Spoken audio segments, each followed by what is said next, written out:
If you're trying to build muscle and lose fat at the same time, this is the exact diet and exercise program I would put you on. This actually worked for one of our clients, Jay, who was able to lose 34 pounds while increasing his lean mass by 3 pounds in 90 days. So for our diet, we're focusing on quantity, quality, and timing. If you have a lot of weight to lose like Jay did, we want to have you in a calorie deficit of anywhere between 500 to 700 calories per day.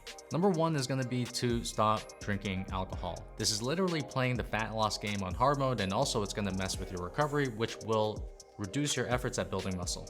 We want to set up the best environment for fat loss and muscle building to occur, and unfortunately, alcohol just makes things incredibly harder. Next, for our diet, we're focusing on the nutrition trifecta, which is quantity, quality, and timing. For the quantity piece, if you have a lot of weight to lose like Jay did, you can have a calorie deficit of 500 to 700 calories per day. As for quality, we want to make sure that we're getting 90% of our foods from whole, single ingredient, nutrient-dense sources, and we also want to make sure we're getting at least 0.8 grams per pound of body weight in protein, which is going to help us build and retain muscle.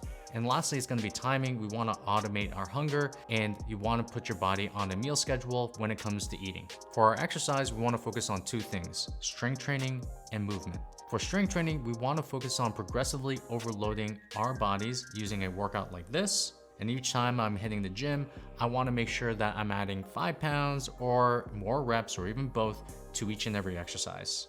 Now, the movement that you have outside of the gym is actually more important than the workout itself. We want to index on walking and make it a part of our daily lifestyle. With Jay, we actually had him invest in an under-the-desk treadmill, and this allowed him to get at least 7,000 to 10,000 steps per day without even thinking about it. It also made him feel more energetic, less stressed, and it became one of the most favorite parts of his day when he would walk and do work at the same time. And lastly, we want to make sure that we're getting the right amount of hours for sleep. For Jay, he was getting around 6 hours of sleep per night, and all we asked him to do was just get 1 more hour of sleep, and this was enough to help him be more energetic, to suppress his appetite, and to feel like the diet was super easy as a result of getting more sleep. Follow this for the next 90 days straight, be consistent with it, and you will be surprised at what happens by the time you hit the end of the year. And I created a free guide with the 30-day protocol we use to help you lose 14 plus pounds of fat while adding muscle. Follow me and comment pounds and I'll send it to you.